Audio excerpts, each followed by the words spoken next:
And then, can you see? Can you see? This one, it has a... Pero están no cara los vagones, ¿sí? Sí, pero claro, salen.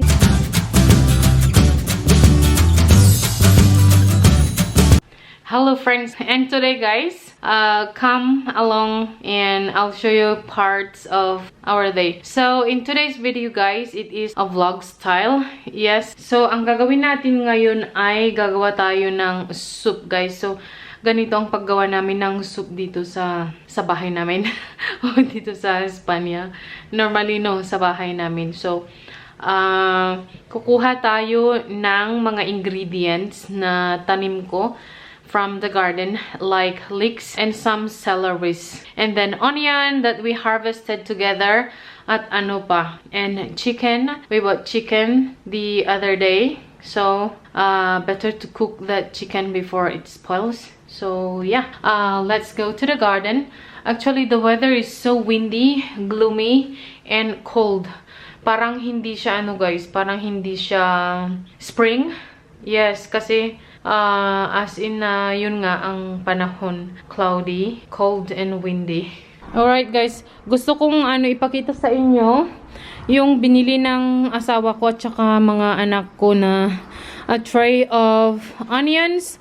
So it is time to plant onions again para may gagamitin ulit tayo the whole year round. Sa awa ng Diyos guys, hindi na ako bumili ng onions na ganun. May onions pa ako, kunti na lang. Sana nga makaabot pa ito guys, na lumaki itong mga ito, and then we can slowly harvest yung fresh onions natin. Yeah, sana nga hindi ko pa maubos yung dati kong onion. Para may time itong mga ito na lumaki, and we can harvest these ones pag medyo okay na silang i-harvest, and we can consume that while these onions are growing. So yung guys, yung nagtitinda, may binigay din siyang regalo na 5 seedlings na basil, and tingnan nyo naman guys yung natin, zinnias, our zinnias, and also our marigolds. Just like they are so sad kasi nga the weather is quite cold.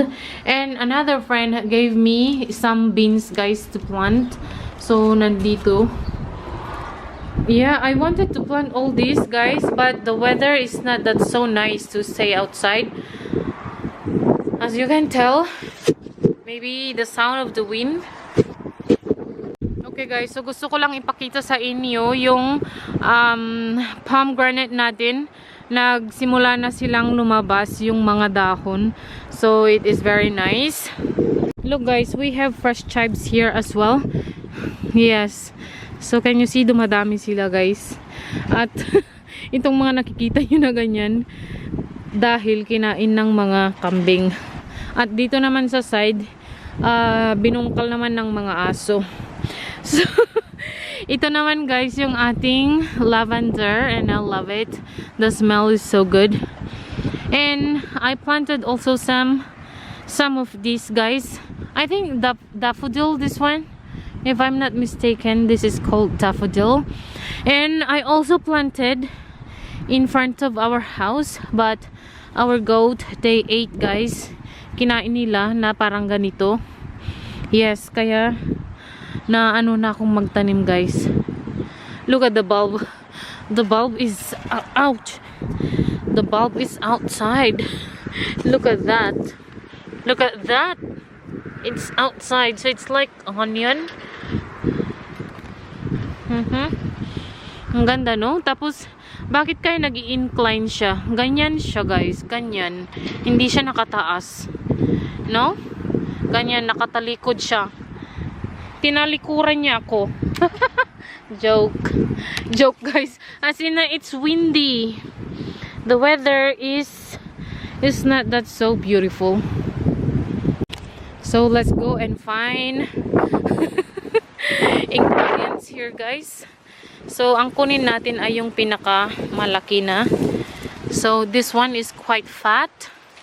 Yeah, so we can pull this out. Wow, it's so strong. Ah, sorry, baby. I think my left hand is not that so strong.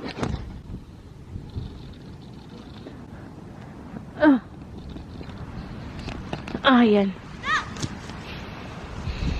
Ayan. No! No? Can you see? This is slender! Put it fret, akit. Oh no.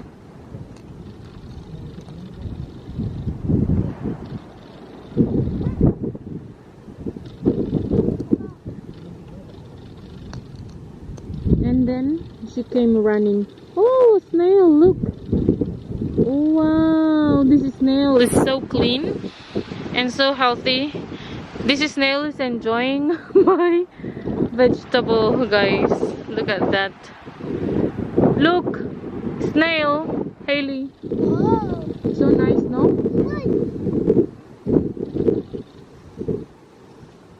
Allah, we have a lot of caracol. Friends love caracol. They can come and get this.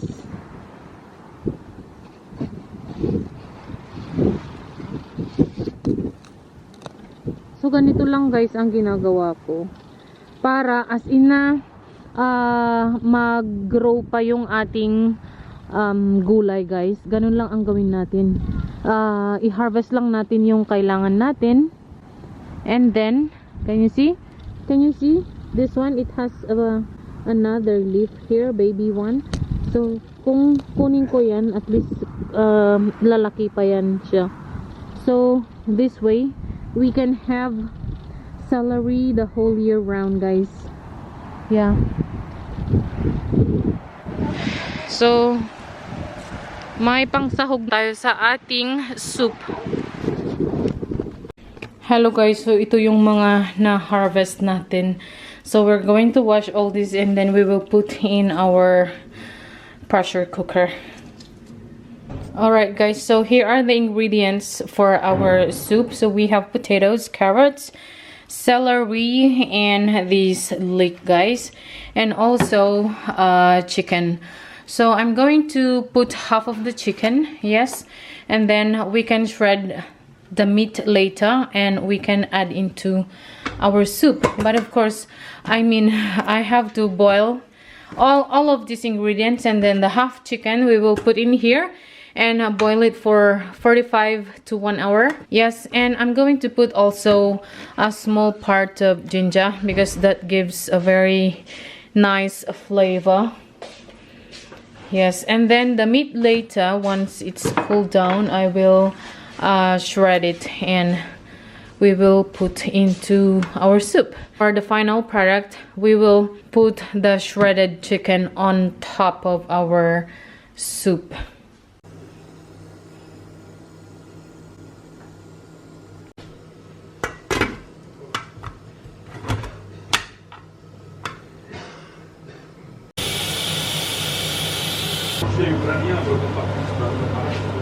Alright friends, so here is the finished product of our soup.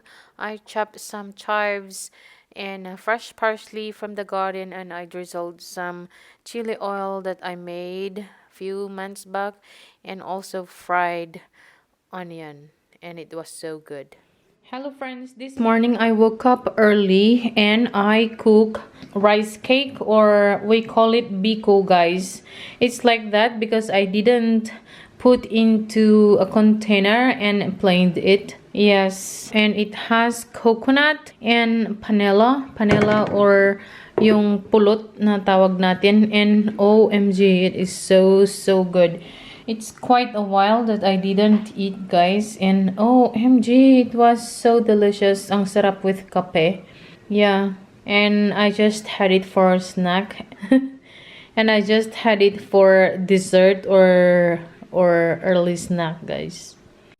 So this is the one that I use guys. This is panela, no refinado, it's not refined. And this is brown sugar from a cane sugar guys, integral they call it. And yesterday guys, before I left work, I bought some vegetables, 2 of these huge aubergines and these two red bell peppers and another two of these zucchinis because I wanted to have a barbecue at home. But as I've told you this morning, that the weather is not that so nice and it's quite cold, so finally we didn't. And if tomorrow is still cold, we're going to have a barbecue here in our kitchen. So I'm going to light the chimney. I will use the chimney, guys, to roast this. I can roast the aubergines and red bell peppers into the oven, but I prefer, because I like, you know, the taste or the aroma of a charcoal. That's why, guys, I prefer to do it here in our kitchen. And I also wanted to do some gardening outside, but because it's cold, it's cloudy, gloomy, and a bit windy. Actually, the wind started to lie low, guys. Hindi na gaano windy, guys, outside, kaya lang malamig. Tapos mag-isa din ako kung mag-garden ako doon. Boring ako. Gusto ko kasama ko sila. And they prefer to stay inside the house. Kaya yun. Dito na lang din ako inside the house. And maybe I will start some seeds as well, guys. Other seeds. Maybe, yeah. So yun na lang ang gawin ko dito. Yes, and maybe doing some other work inside the house. Yes. Yeah, so guys, ang sarap pala yung niluto ko na chicken soup. Nakita nyo naman. Yes, in a clip. So, it was so good, guys. So, every time na malamig and we're not feeling okay, yun talaga ang ginagawa ko, guys, soup. So, it helps to warm the tummy, alleviate, you know, the throat. Yes, and yeah, masarap and nutritious as well. Yes, guys. Hello, friends. So my husband and Hailey, they went to the clinic. Hailey has a fever. I think she was contaminated by my husband.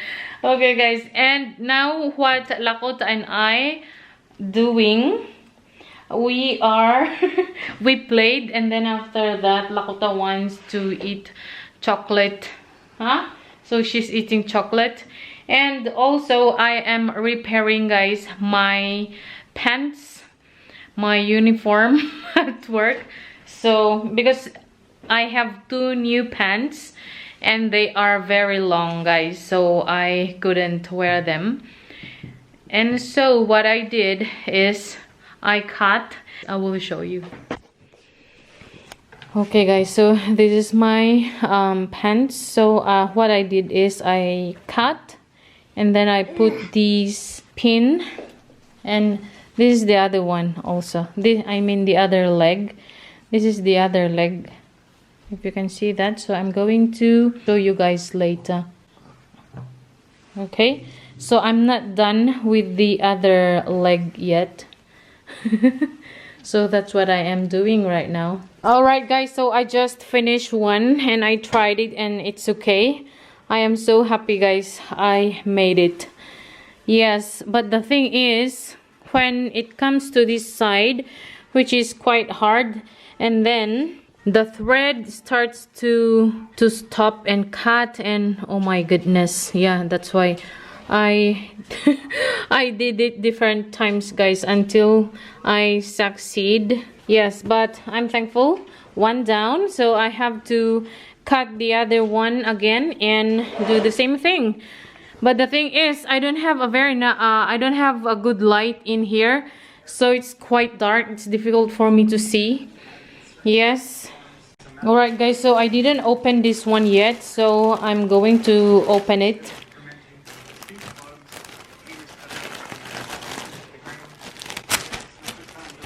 Because I tried the other one and it's quite long, so I didn't open this one.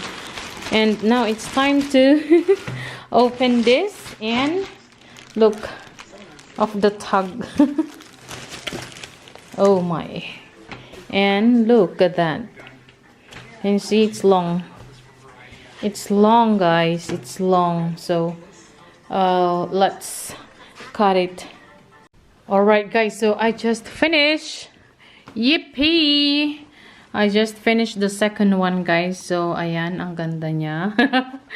Magandang pagkagawa. Kaso nga lang, guys, as in na matigas yung dito sa side niya. Yung dito sa side. This side, matigas siya. It's hard.